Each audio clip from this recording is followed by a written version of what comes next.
This is the Bud Rebel Show, and today we're interviewing an animator, someone who brings life to pictures.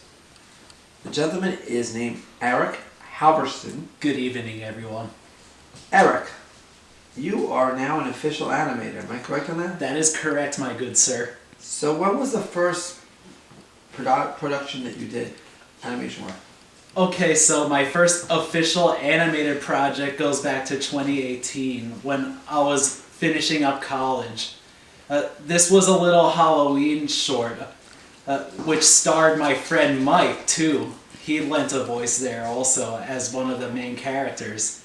And I must say, since then, my animation has greatly improved drastically. Because when you compare that first project to my current Easter special, Searock Saves Easter, check it out. Easter's over, but it's still worth it. It's like day and night. It's interesting. So you're developing your talent over time. And why that? Why animation? What drew you to that field? Okay, so since I was in high school, actually since I was a kid, I was always into art, but I didn't know what I wanted to do with art until I was like a sophomore in high school. Because back in high school, after coming back from parties at like midnight, during those phases of my life, I would turn on Cartoon Network or Comedy Central and watch things like South Park, Family Guy, Simpsons, and even switch on Boomerang sometimes and watch old school Looney Tunes, and I would be like, I want to do something like this one day. And what kind of style are you? Are you just say like you're more like a South Park animator, or which type of animated style would you consider yourself? Well, some of my early stuff, even some stuff from last year can kind of be compared to South Park in terms of choppiness, but more recently, I've been expanding my standards by making my animation style a lot more fluid than it ever was. So if I want to become an animator, what's the process? Is there a certain classes you take? Is it certain? There's a lot of different ways to animate actually nowadays. Back in the day, people used to use animation cells, which I learned how to do in college back in like 2014. They have these little plastic sheets that people trace over drawings with ink and paint, and then they paste those animation cells onto a painted background, which is made by oil or acrylic or even watercolor paint. And then they take the pictures of their cells, and then you keep drawing the cells to make it move. It's a tedious process. And you did that? Yes, I did for a semester. Wow. So how long when you do an animation that way? That's probably... That takes forever, but nowadays, with the technology we have now, we can use stuff like Adobe Illustrator and Adobe After Effects to mimic that style, but do it in a much quicker way. It's still kind of tedious and it takes time, but if you're in that field like I am, then it's going to be a lot of fun to do. So if I told you tomorrow I want you to do a 2-minute animation, how much time would it take you to do generally? A 2-minute animation could take me like either up to a week or two, depending on how great you want me to make it. And then the other part of it must be hard is the sound. When people are talking and you're trying to match up the lips of the person with the character you're developing. Yeah, sometimes that can be a little difficult, but what really helps is reading the script. And before the audio is recorded, sorry for that, you can draw the way the lips are supposed to move with the dialogue. That helps a lot. Right, but if you have somebody maybe doesn't speak at a certain tone, or speaks slower, or speaks faster, that can have an effect on it as well. Am I correct about that? It can. That's why it is the best to record voices before going into the animation process. Interesting. True story. So is this going to be your full-time career? Is this something you're really looking to do? Yeah, this is what I'm trying to do. Like a few months ago, I gotta be honest, I was struggling on my YouTube channel.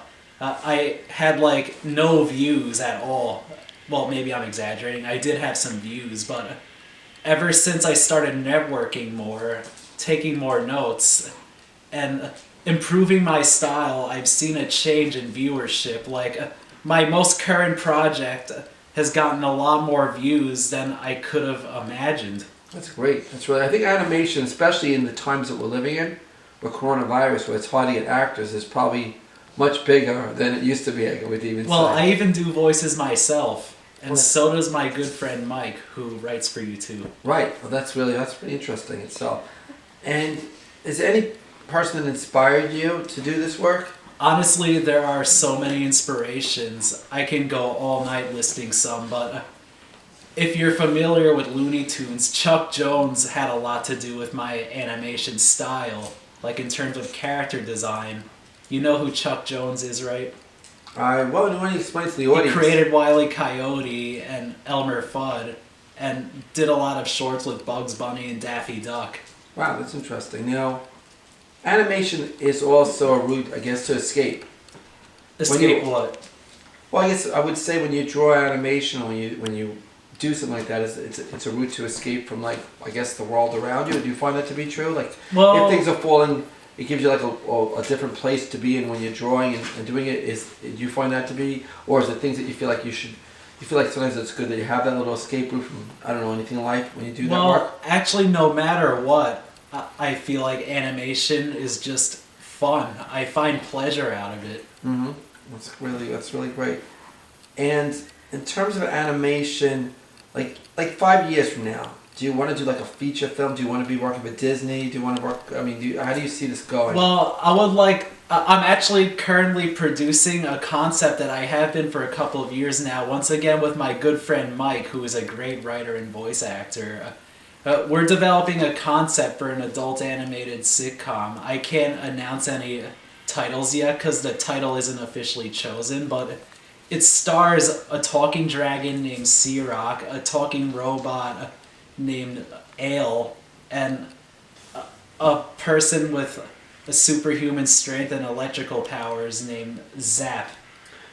And animation itself is actually a very inexpensive way to create a story, I guess, instead of like having actors doing sets, setting the lights, all that stuff. It actually is a less expensive route to go to get your projects out there. Would that be correct? It really depends. If you make animation with no budget on free programs like I do, then it's not expensive at all. But if you use expensive programs like Maya or Toon Boom, then you're going to be paying a lot, but it's going to be worth it at the end of the day. Well, what's the difference if I decided I wanted to use those programs instead of the ones that you work with? Those will be a lot easier to use. You will make the projects a lot faster. Oh, I see. So it's and more fluid too. more fluid time with that. Okay. Are Yeah. you getting like knowledge in those those sounds? Oh, I've used those programs before. Maya is really tedious. That's what they use to make Pixar and Shrek movies. But Toon Boom is what they use to make two-dimensional animations like SpongeBob and stuff like that.